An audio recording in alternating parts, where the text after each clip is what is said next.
So color temperature plays a very important role.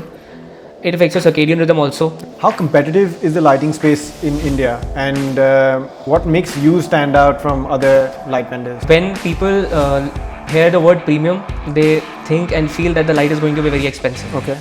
How a product can be differentiated from being a standard product to a premium product, there are different factors. Light emotion design philosophy is not very much fancy. Meet Raghav Manocha, the young force behind Light Emotions, a brand that's redefining how we see and feel our spaces. From premium lighting systems to thoughtful architectural integration, Raghav blends design sensibility with cutting-edge technology. Whether you're an architect, designer, or just someone building their dream home, this conversation will help you see lighting in a whole new light.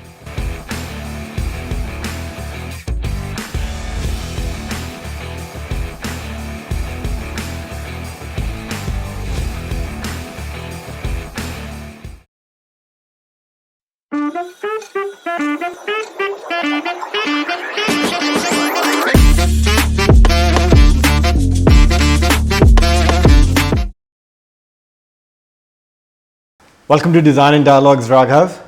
Hi. All right, let's start with your journey. How did you come into the lighting industry? Tell us a little bit about Light Emotions. So I had never actually planned that I'll get into lighting and we'll start a brand called Light Emotion. So it just happened when my brother told me to explore lighting, because he had been doing that all along. Okay. So I started to explore what's going on in the market, what are the new market trends. It took me around 1 year to explore the market, to understand the market and see what are the new trends, what is going on, what are people selling. And then I had thought of start joining the business, and I thought that why not, let's do it. And gradually it became a passion. Then we thought of starting a new brand called Light Emotion. Yeah. That is how Light Emotion came into picture, Right. and we started this brand. So it's a very traditional sort of industry, right? Very vendor driven. How did you sort of come into it, and what was your thought process at that point in time? So it actually is a vendor driven industry, but most of the people are working in a traditional way, in a traditional manner. So when I was studying about the market, when I used to visit different vendors, different markets, to understand what are the new trends, what is their way of doing business, Yeah. what products are they selling, and on the other hand, comparing them to products that we have, comparing them to our model of working. So there I saw there's a gap. Okay. Wherein the traditional people who are doing their traditional style of business, they are trading products or they are selling products only in their comfort zone. Yeah. And our motto, our working style was to understand the client's requirement and then customize also if there's a need of customizing a product. Nice. So that is how that is how I understood that there's a gap, and we can bridge that gap. So that is how Did you face any challenges while you were doing them? No, not really. There weren't any challenges though, but there were definitely new learnings, and there were a lot of aspects that I did not notice earlier, but later on I got to know. What is Light Emotions design philosophy? See, Light Emotion design philosophy is not very much fancy. It's very basic. So the thing is to understand what a home buyer or office space or any new space that is being built, what is actually their requirement. So not just selling boxes, just selling products. So the whole idea is what the client actually wants. Will the product that he or she has chosen, will that solve their purpose? So the whole idea was to understand what they need first and then provide a solution, customize also, and providing minimal fixtures. Okay. I mean, there are a lot of things that I can add about it, but yes, understanding the client's requirement and then providing a product. So what categories of light do you cater into? Is it just residential? No. So we do residential lighting, commercial lighting, decorative lighting, and facade lighting. Okay. So in residential lighting, anything and everything that you see in residences, be it COB spotlights, be it magnetic track lights, profile lights, and then in decorative lights, we've got a very exclusive range of decorative lights, not the standard easy to see decorative lights. So we've got very exclusive products made from terracotta, made from marble, made from fabric. So these are the decorative lights that we do. And especially I would talk about commercial lights. So anything and everything that you see in commercial offices, corporate offices, gyms. So there are linear lights hanging all around in these spaces, different shapes. So we customize all of these products as per the client's requirement and taste, be it the size of the product, shape, finish, and the color temperature. Nice. Say for example, you want a 120 or a 150 feet long length in a single product, and then you want it to be red color, and the light output you want it to be a natural white or a cool white. So we can make a combination of that. So customizing the light as per your taste, you draw it on a paper, and we can make a light out of it. Fantastic. So that is, I think that would be our USP. Okay. And talk about facade lighting. We've got plenty of products in the facade light segment. We've got decent amount of projects. So narrow beam uplighters, and this is a very technical thing to say, but yes, good amount of products in the facade light segment also. So let's talk about the technicalities a little bit. How do you differentiate between a standard light and a premium light? So when people hear the word premium, they think and feel that the light is going to be very expensive. Okay. How a product can be differentiated from being a standard product to a premium product, there are different factors. When I talk about a standard products, you see basic standard flat panels everywhere and anywhere. Those are the traditional products. But if I talk about a premium product, providing a product that does not hurt your eye. When I say hurt your eye, there should not be any glare to it. When you walk into a space, when you walk into a room, if the attention goes towards the ceiling, and you feel that glare, if you look at the ceiling and there's a glare glare in your eye, so that is not a premium product. So to differentiate a standard product and a premium product, we consider certain factors. One, it should be an anti-glare product. It should not hurt your eye, should not cause any glare. It should have a high CRI. CRI is a color rendering index. So higher the CRI, it shows the actual colors in that area. Lower the CRI, it makes the place dull. So a higher CRI, a premium fixture with a deep anti-glare light, and a sleek modern fixture that does not catch attention when you enter a room. So a place should be well lit, but the attention should not go at the ceiling. So when you're choosing a light, for example, a commercial space or a residential space, what are the three factors to take into consideration, and how are they different? So the first three things to consider are, first thing, what do you expect from a light? What do you want the light to do for you? Second thing, how do you want it to be? And I mean, what is the purpose of light? And the third thing should be, does it blend with your interiors and architecture? So layering the lights properly in different layers, task, accent, ambient, and understanding the right application of the product and the right purpose of the product that you are using. So these are the three things that should be considered at first. Nice. You mentioned about the CRI, right? Yes. Without having to go too much into detail, can you just quickly tell us about what CRI is again? So CRI is a color rendering index.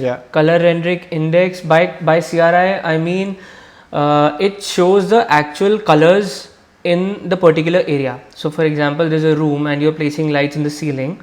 If the color rendering index, the CRI of the lights is good enough, say 95 or maybe more than 95, then you'll happen to see the actual colors in that area. So for example, if you place an apple under that light, it will be actual red apple as it actually is. And if the product has a lower CRI, say 75 or 80 CRI, then it will appear to be a very dull color. It won't be as red as it actually is. So we definitely cannot achieve 100 CRI with an artificial light. But the higher the CRI, the actual colors that you'll be able to feel in that space, and there will be no dullness in that particular area. So if I'm going to buy a light, for example, how can I measure the CRI? So there are definitely different equipments to measure. Yeah. But we, as a standard, we use 95 CRI products. There's not a very common equipment that a layman can use, but yes, there are equipments that you can check the product. Let's talk about a few jargons which are out there in the industry for you. What's the difference between V and W when someone's looking at a box of light? People often get confused between V and W. Yeah. To help a layman understand the difference between V and W, V is the voltage. Yeah. The current that flows in our normal sockets, that is 220 volt. Yeah. That is V. And the output that we get from certain products, say COB spotlights, that is W, watt. 12 watt, 6 watt, that is W. Okay. So voltage is that affects the consistency of the product, and W is something that helps affects the output of the product. Let's talk about dimmers. What about dimmers? How do they operate? Dimmers help they help you to control the brightness of the product. Yeah. They are widely used nowadays. Yeah. There are different types of automation being done. There are different protocols for automation. Yeah. Say DALI, phase cut, analog, Zigbee. Yeah. There are Yeah. different protocols. Yeah. So dimmers are used in almost all these automations to control the brightness of the products. Speaking of dimmers, does dimmers actually, and speaking of wattage as well, does dimmers play? They regulate the wattage, yes. Yes, that's what Correct. pretty much it Correct. would be, right? Correct, yes. Nice. So, what do Indian homes, when they're installing lighting, what common mistakes do they, usually face? The most common mistakes that they usually face is they think about lighting at the extreme last part. That is the biggest mistake that they do, because by the end of the project, there are no alterations that can be made to the wirings and everything. So they have to pretty much compromise on a lot of things. Then what they miss is not hiring a lighting consultant at the beginning. And the most important thing, that they do not use layers of lights. Okay. They feel that they think that using a single product or single type of light will fulfill their purpose, but that actually does not do that. So light is also being considered as one of the 4 dimensions of a space. Yes. How do you think that a person feels when they walk into a room? How does light sort of affect? So light has a very major impact on a lot of aspects. If I have to say, even I did not understand that light would make a lot of difference in anybody's life before I stepped into this industry. So after getting into it, I was pretty sure, and now people have also started to understand that light plays a very major role in defining a space. So if you talk about a premium residence or any office space or a normal residence, if you do not have the correct form of light, you cannot achieve the desired output. Interiors are never just the decorated walls or good furniture or different interior products. If you have the right lighting, you can make a huge amount of difference to a basic office space also. True. There's also a battle that's going on. You've got cove lights, you've got your recessed lights, you've got your track lights, and then also chandeliers. Where do you think, which is your go-to, and what do you think someone should have in their homes, a commercial space, if budget is not a constraint?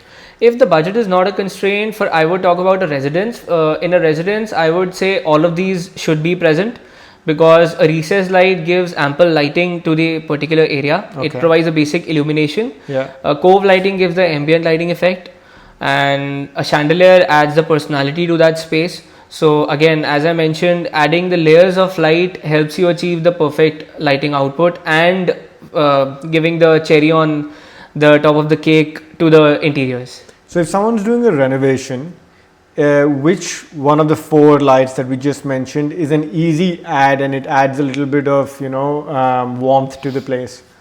I think recessed lights, and cove lights, and I think magnetic lights also. I feel all of them. Because if somebody is doing a renovation and they are renovating their fall ceiling or getting their fall ceiling done, so all of these forms of lighting can be added in that space.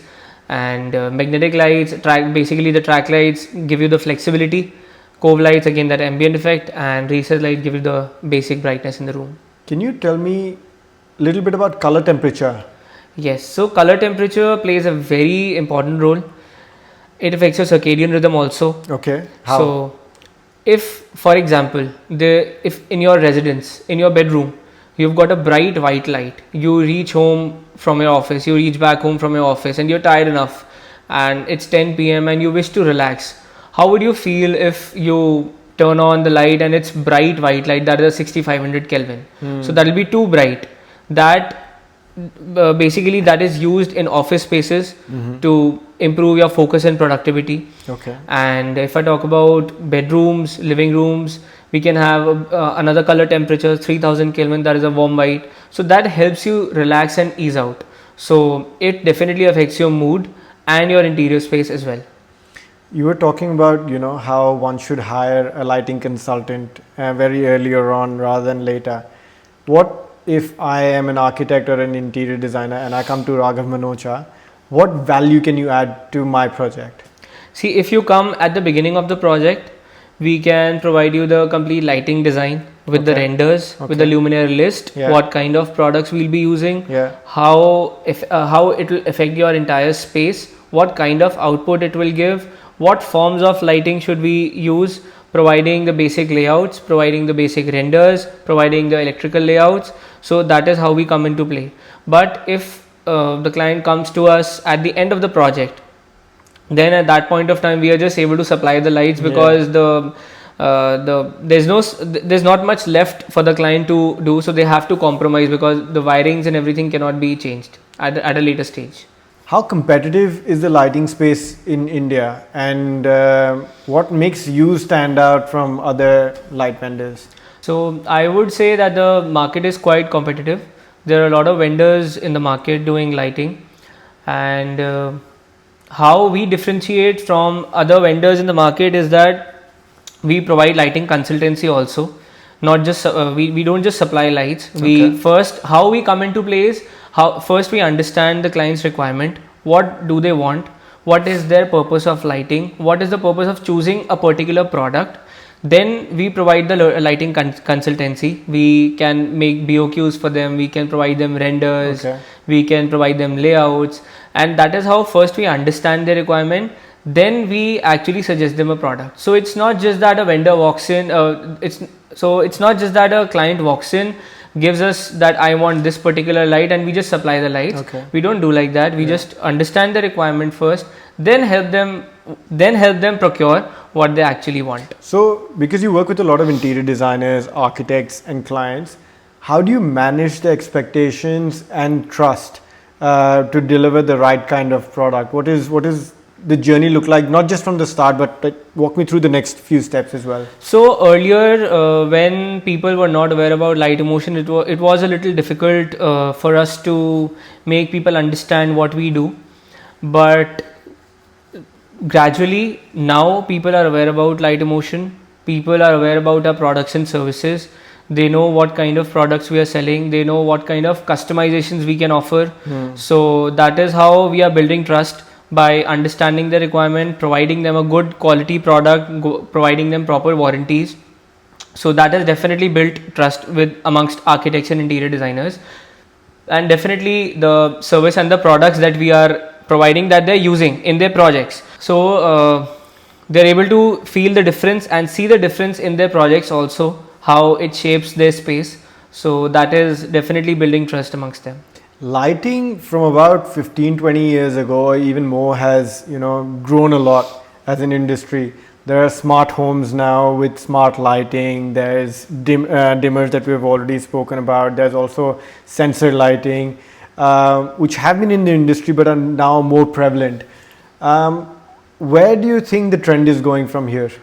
See, there has been a lot of innovation in this industry. So people are moving towards smart homes, app-based dimmings, sensors. People are very much keen on using dimmable products, motion sensors in their spaces, to even have that eco-friendly and reduce the consumption of electricity. So people are definitely moving towards that. There has been a lot of innovation. Earlier we were selling 25mm magnetic tracks. Now we Okay. even have 5 mm magnetic tracks. Nice. So that is as thin as the width is as less as 5 Yeah. mm. So there's a lot of innovation, and considering smart homes, smart products. So I think 6 to 7 out of 10 people now are using smart products, smart Interesting. lights. Yes. Can you walk me through what does it feel like to work with Light Emotions? How, because again you've got the word emotion into your brand name, right? Just walk me through what your thought process is, and why should they come to you now? Okay, so I'll start with, we are not just into selling lights.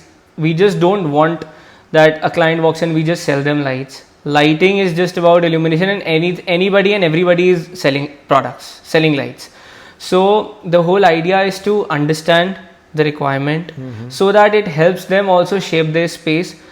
Eventually, for an architect and an interior designer, how their space turns out to be, that matters a lot. Yeah. So if the lighting is not accurate, if the lighting is not good, it will ruin their final output. So the whole idea is to understand and provide them a good product that shapes this space. How we differentiate, we provide customization. All our products are automation friendly, Okay. and providing them proper right guidance, right consultancy for the products, and providing definitely the after sale services that are most important for a client. 100%. So that is how we've been doing. That's good. Thank you for your time, Raghav. It's a very quick podcast that we've done. We've covered a little bit about, or we've tried to cover most of the topics that, anyone who would be getting into the industry or is building a new home would like to sort of know more about. Is there anything that you wish to say as the last parting comments? So I would like to add that whenever somebody is going to buy lights, I would recommend them to not just go by the costing of the light or just by how it looks. You should understand your requirement first, and there are a lot of factors that have to be considered.